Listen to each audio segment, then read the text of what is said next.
सभी का स्वागत है RND 24 के खास कार्यक्रम द वीक ऑफ शो में, जिसमें मैं प्रशंसा आपके लिए लाई हूं हफ्ते भर के सारे सियासी ड्रामे। तो देर किस बात की, रंगमंच से पर्दा उठाते हैं और दिखाते हैं इस सप्ताह की प्रमुख सियासी हलचलें।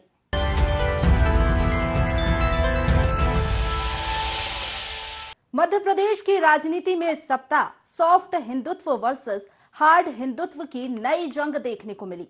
सियासी युद्ध का शंखनाद किया भारत जोड़ो यात्रा में ओमकारेश्वर पहुंचे राहुल गांधी ने। बहन प्रियंका के साथ भोलेनाथ के दरबार पहुंचे राहुल ने MP में अपने हिंदुत्व त्रिशूल से पहला प्रहार किया और उसके साथ ही साफ कर दिया कि वो 2023 के रण में बीजेपी को हिंदूवादी छवि का सियासी माइलेज नहीं लेने देंगे। इधर बीजेपी भी राहुल के इस प्रहार से बचने के लिए हार्ड हिंदुत्व की ढाल लेकर तैयार दिखी। यात्रा के दौरान राहुल की मस्जिद और चर्च ड्राने पर बीजेपी ने उनके सॉफ्ट हिंदुत्व पर पलटवार किया और राहुल को इच्छाधारी हिंदू बताया। सॉफ्ट वर्सेस हार्ड हिंदुत्व की इस जंग पर आइए डालते हैं एक नजर। राहुल गांधी जी ने भगवान ओमकारेश्वर के दर्शन कर पूजा अर्चना की और मां नर्मदा की आरती की। इस दौरान प्रियंका गांधी भी सपरिवार मौजूद रहीं। यात्रा के दौरान राहुल गांधी जी का महाकाल और मां बगुलामुखी की पूजा अर्चना का कार्यक्रम भी प्रस्तावित है। इसके अलावा यात्रा के दौरान जहां भी कोई धार्मिक स्थल है वहां राहुल जी पूजा अर्चना करते हुए अक्सर दिखाई दे रहे हैं। भारतीय जनता पार्टी ने राहुल की भक्ति भावना पर सवाल उठाते हुए कहा कि यह इच्छाधारी धार्मिक व्यक्ति हैं और समय और परिस्थिति के अनुसार अपना चोला बदलते हैं, अपना धर्म बदलते हैं, कभी मंदिर जाते हैं तो कभी मस्जिद जाते हैं। इनकी न कोई नियति है न इनकी कोई नीति है। यह वो लोग हैं जिन्होंने सनातन संस्कृति के अस्तित्व पर ही सवाल उठाए हैं। ये दिखावे की भक्ति भावना है। राहुल गांधी जी को कि स्पष्ट करें कि कांग्रेस किस हिंदुत्व की तरफ है। स्वयं जब चुनाव आते हैं तब टीका लगा लेते हैं, कोर्ट के ऊपर जनेऊ धारण कर लेते हैं, ब्राह्मण बन जाते हैं। तो उनको स्पष्ट करना चाहिए, अब वो समय आ गया है। ये इच्छाधारी हिंदू है। जब इनको ध्यान में आता है कि देवालयों पर जाने से वोट मिल सकते हैं तो ये देवालयों पे चले जाते हैं। फिर इनको ध्यान में आता है कि दरगाह पे जाने से वोट मिल सकते हैं तो इच्छाधारी मुस्लिम हो जाते हैं। ये तो इनका अपना कोई धर्म नहीं है, कोई रिवाज नहीं है, कोई संस्कृति नहीं है। ये वो लोग हैं जिन्होंने राम मंदिर नहीं बन पाए इसके लिए कोर्ट में करोड़ों रुपया खर्च किया, वकील उतारे। ये वो लोग हैं जिन्होंने राम सेतु को तोड़ने के सारे प्रयास किए और ये कहा कि राम तो काल्पनिक है, राम का कोई अस्तित्व नहीं है। तो ये ऐसे पलट जाते हैं, गिरगिट भी इनके सामने शर्मा जाए। इस पूरे मामले पर कांग्रेस का कहना है कि यह भारत को जोड़ने की यात्रा है, सर्वधर्म समभाव की यात्रा है और यह सबके प्रति सम्मान और आस्था की यात्रा है।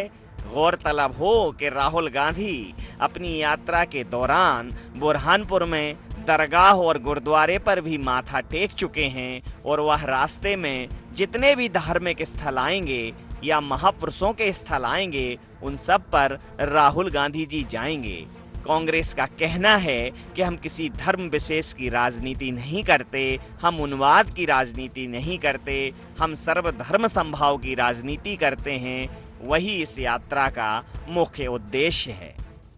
देखिए, भारत जोड़ो यात्रा का उद्देश्य है भारत को जोड़ना। सभी धर्म, समाज, जातियों को जिस तरीके से देश में तोड़ने का काम किया जा रहा है उसको लेकर ये यात्रा निकाली जा रही है। माननीय राहुल गांधी जी का जो रूट है उस रूट में जो भी पवित्र स्थल पड़ रहे हैं, जन्मस्थली आ रही है, वहाँ पर माननीय राहुल गांधी जी जा रहे हैं। जैसे नर्मदा जी का उन्होंने पूजन अर्चन किया है, तो महाकालेश्वर जाएंगे, वहाँ पर दर्शन करेंगे, फिर उसके बाद बगलामुखी के भी दर्शन करेंगे। देखिए, कांग्रेस की विचारधारा शुरू से है सभी धर्मों के साथ चलना।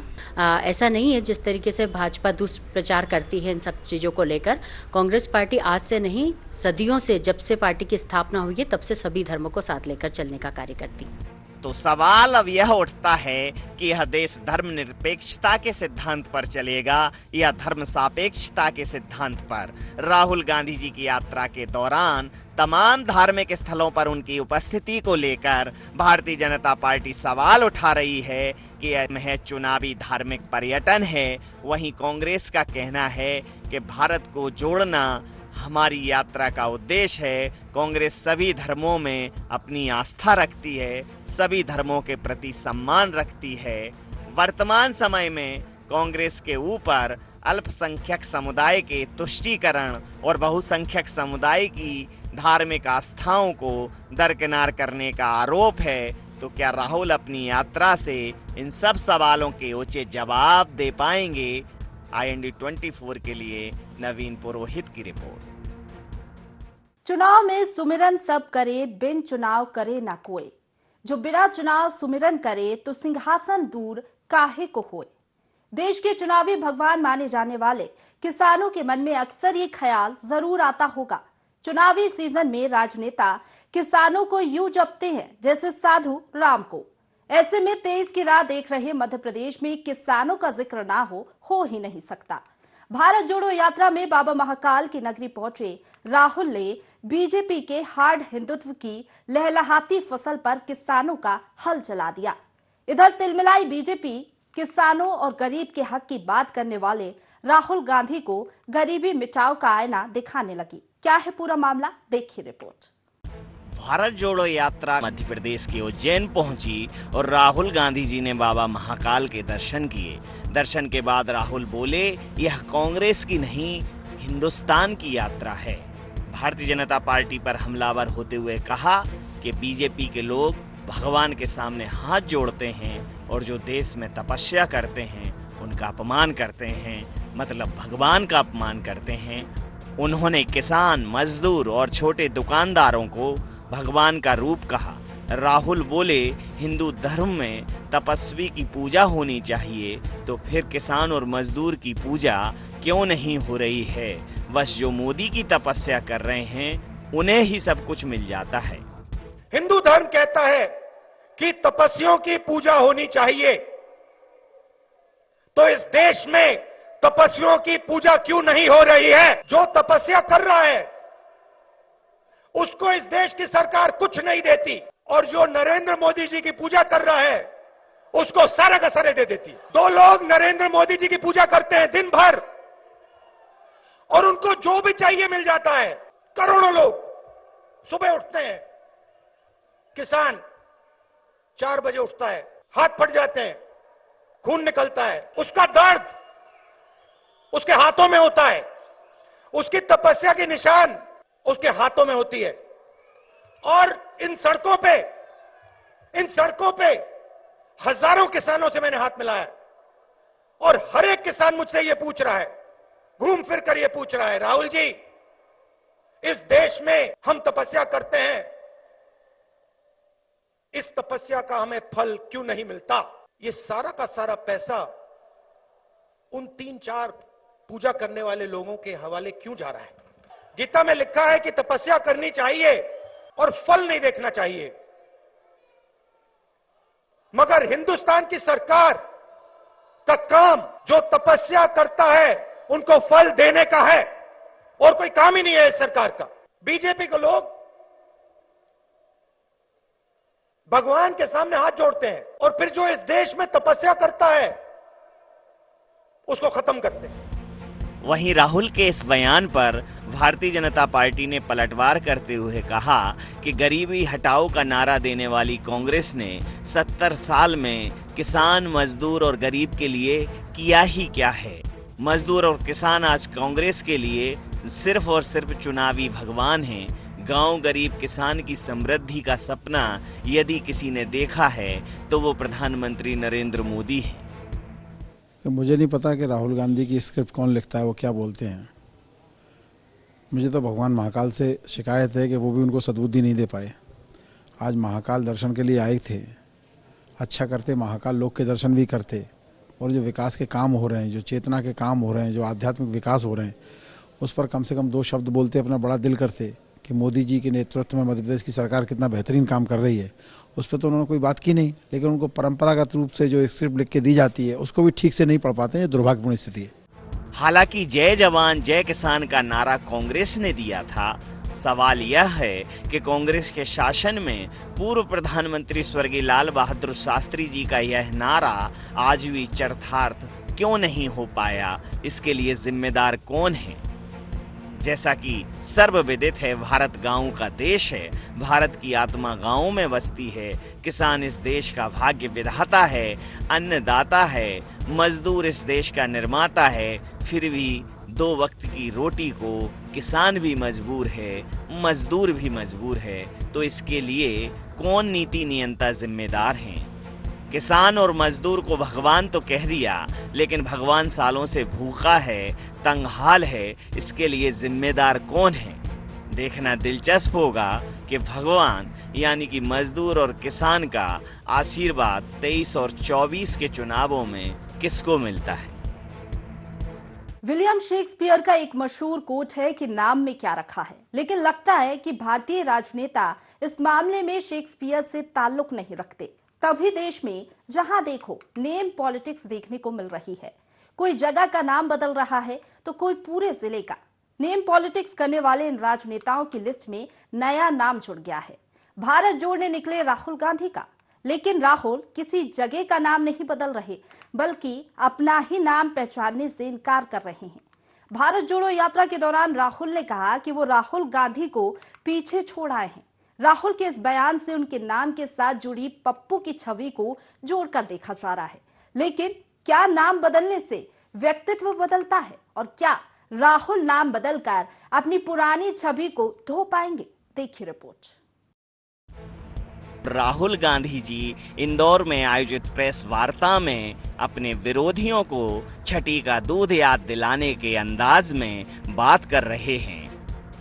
प्रेस वार्ता में एक सवाल हुआ कि यात्रा में राहुल गांधी जी को क्या सोच मिली और राहुल जी कितना बदले हैं। इसके जवाब में राहुल बोले कि उन्होंने राहुल गांधी को बहुत साल पहले छोड़ दिया है। राहुल आपके दिमाग में हैं, मेरे दिमाग में नहीं। देश की फिलॉसफी यही है, इस बात को समझो। भाई साहब, राहुल गांधी को मैंने बहुत सालों पहले छोड़ दिया है। राहुल गांधी आपके दिमाग में है, मेरे दिमाग में है ही नहीं। बात समझो। जवाब में भारतीय जनता पार्टी ने कहा कि राहुल गांधी विचित्र प्राणी हैं। वो क्या बोलते हैं, क्या करते हैं, वही जाने। पता नहीं उनकी स्क्रिप्ट कौन लिखता है। वहीं मुख्यमंत्री शिवराज सिंह चौहान ने कहा कि राहुल बच्चा बुद्धि हैं। देखिए, राहुल गांधी जो कहें वो कम है। वो क्या बोलते हैं, क्या कहते हैं, क्या करते हैं, ये वो ही जाने। अब कह रहे हैं राहुल गांधी को मैं पीछे छोड़ा है, मतलब अपने अस्तित्व को ही पीछे छोड़ा है। मुझे आश्चर्य होता है कौन उनकी स्क्रिप्ट लिखता है, कौन उनके सेंटेंस लिखता है, कौन उनको समझाता है। कुछ लोग पद यात्राएं कर रहे हैं, अब काय के लिए कर रहे हैं यही पल्ले नहीं पड़ता। मैंने गुजरात की सभा में कहा कि क्रिकेट का मैच गुजरात में हो रहा हो, बल्लेबाजी भाई महाराष्ट्र में कर रहा है। अब इससे कोई दिशा नहीं मिल रहा। मतलब मुझे तो लगता है बौद्धिक आयु 4-5 बरस है।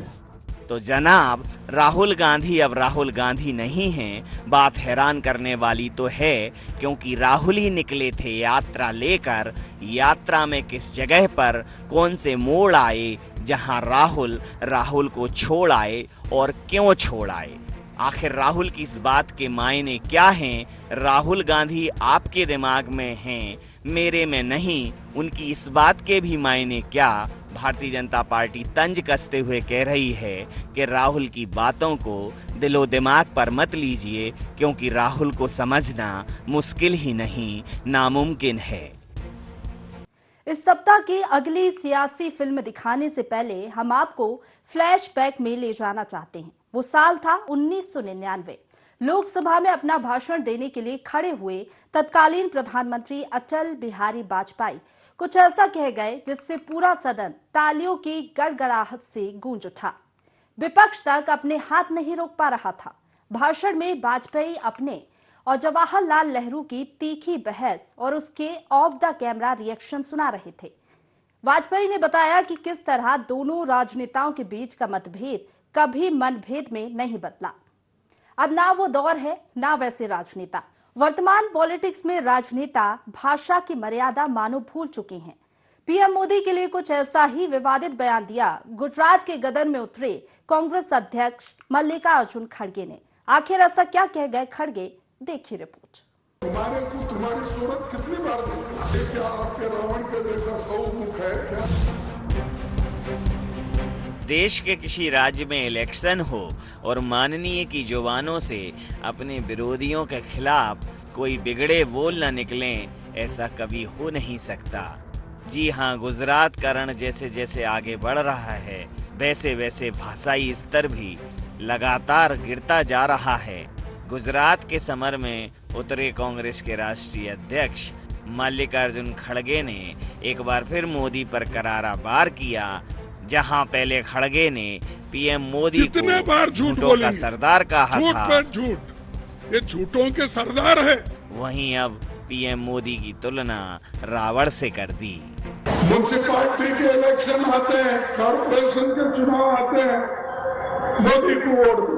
अरे आप तो प्रधानमंत्री हो, आपको काम दिया गया है, वो काम करो। वो छोड़ के municipal corporation election, MLA election, खैर एमपी इलेक्शन, उनको प्राइम मिनिस्टर बनना है तो फिरते रहते हैं, लेकिन हर वक्त अपनी ही बात करते हैं।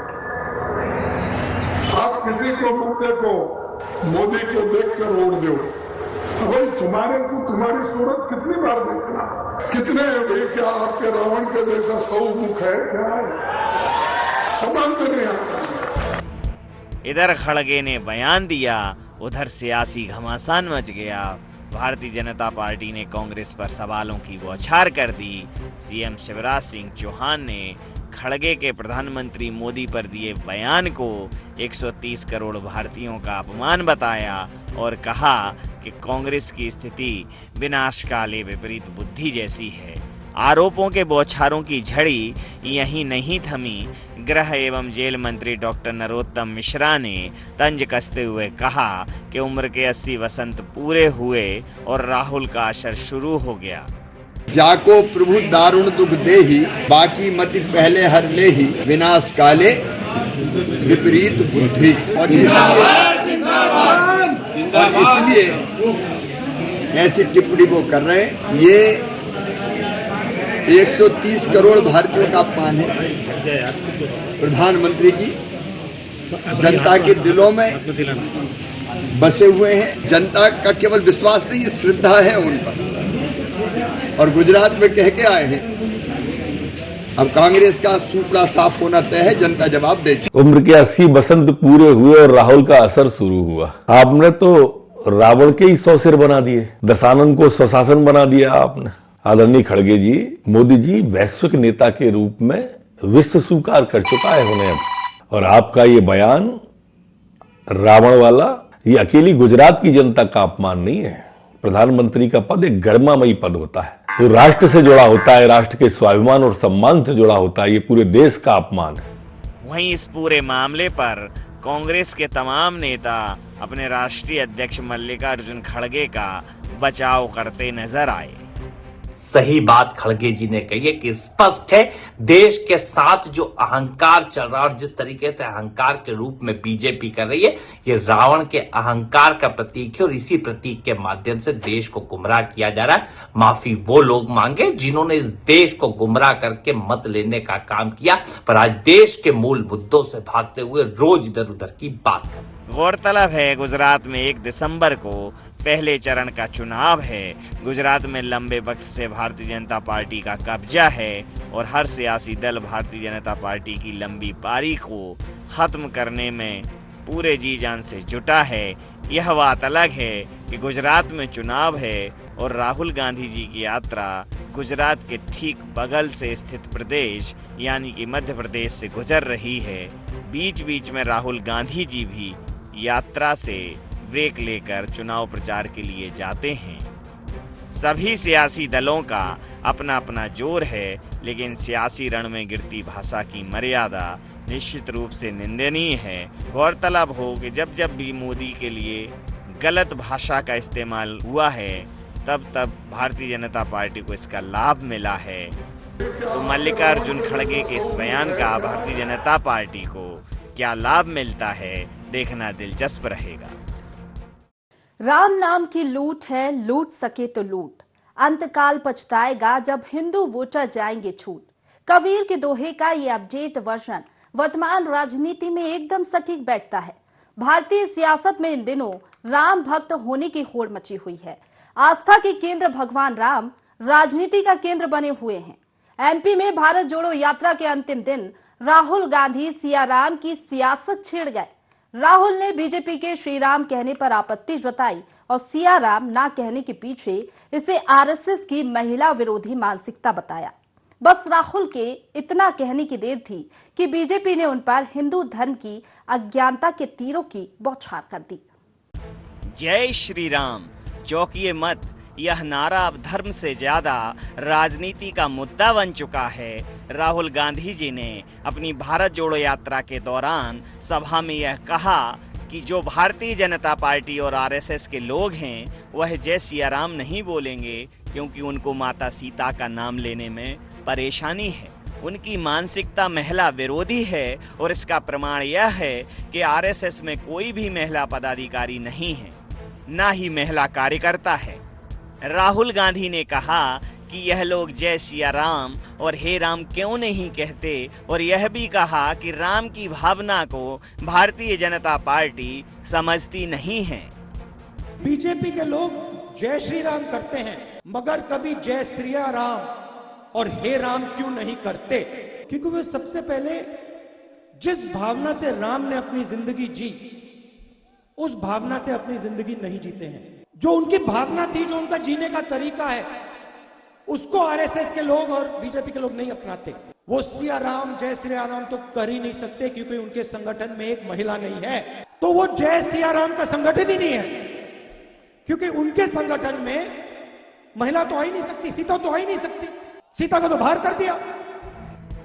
वहीं भारतीय जनता पार्टी की तरफ से पलटवार करते हुए भारतीय जनता पार्टी के प्रदेश अध्यक्ष बीडी शर्मा ने कहा कि राहुल अनर्गल बातें करते हैं, उन्हें राम और सनातन में कोई आस्था नहीं है।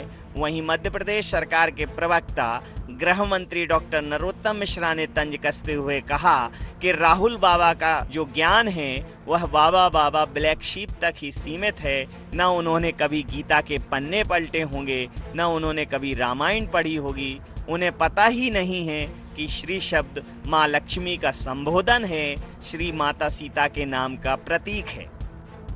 जिन्होंने इस देश के अंदर राम के अस्तित्व को नकार दिया, जिन्होंने राम सेतु को एक कल्पना केवल मात्र कहा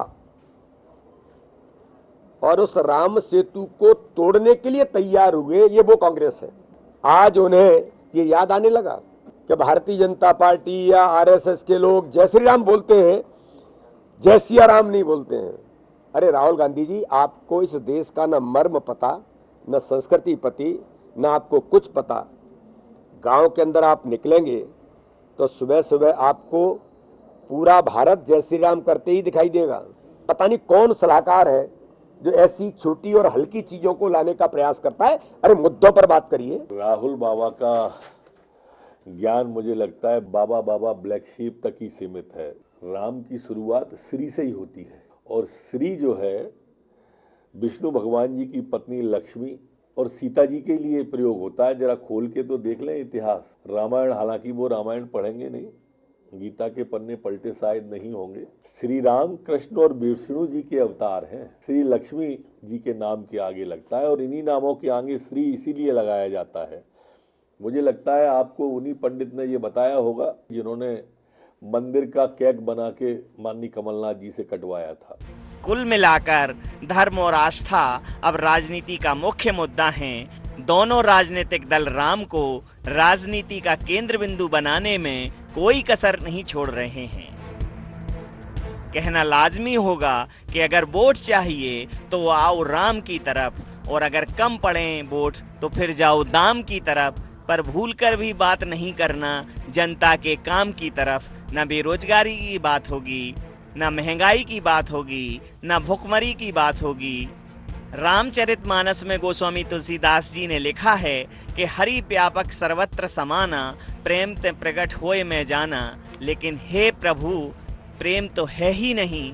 आपके नाम पर यहाँ उन्माद है, उत्पात है, स्वार्थ है, द्वेष है, पर आप तो कहीं भी नहीं हो। हे राम, हे पतित पावन सीताराम, प्रार्थना है कि राजनीतिक स्वार्थ के वशीभूत आपके नाम का दुरुपयोग करने वालों को उचित दंड देना बिना आपके न अंत्योदय संभव दिखता है न पतितों का उत्थान। हे प्रभु, आपको आना ही होगा, सिर्फ अयोध्या के मंदिर में नहीं बल्कि हम सब के मन मंदिर में।